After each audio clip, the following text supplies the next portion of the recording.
ज्ञान गंगा गीता चैनल में आप सभी का स्वागत है। आज की कहानी सच्चा भक्त।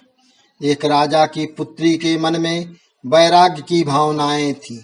जब राजकुमारी विवाह योग्य हुई तो राजा को उसके विवाह के लिए योग्य वर नहीं मिल पा रहा था। राजा ने पुत्री की भावनाओं को समझते हुए बहुत सोच विचार करके उसका विवाह एक गरीब सन्यासी से करवा दिया।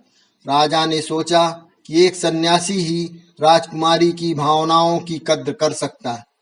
विवाह के बाद राजकुमारी खुशी खुशी सन्यासी की कुटिया में रहने आ गई।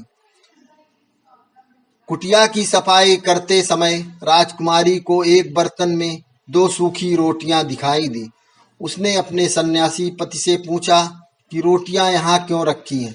सन्यासी ने जवाब दिया कि ये रोटियां कल के लिए रखी हैं।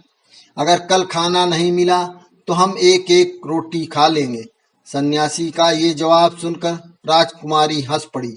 राजकुमारी ने कहा कि मेरे पिता ने मेरा विवाह आपके साथ इसलिए किया था क्योंकि उन्हें ये लगता है कि आप भी मेरी ही तरह बैरागी हैं।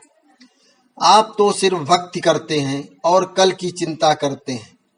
सच्चा भक्त वही है जो कल की चिंता नहीं करता और भगवान पर पूरा भरोसा करता है। अगले दिन की चिंता तो जानवर भी नहीं करते, हम तो इंसान हैं। अगर भगवान चाहेगा तो हमें खाना मिल जाएगा और नहीं मिलेगा तो रात भर आनंद से प्रार्थना करेंगे। ये बातें सुनकर सन्यासी की आंखें खुल गई। उसे समझ आ गया कि उसकी पत्नी ही असली सन्यासी है। उसने राजकुमारी से कहा कि आप तो राजा की बेटी हैं, राजमहल छोड़कर मेरी छोटी सी कुटिया में आई हैं, जबकि मैं तो पहले से ही एक फकीर हूँ। फिर भी मुझे कल की चिंता सता रही थी।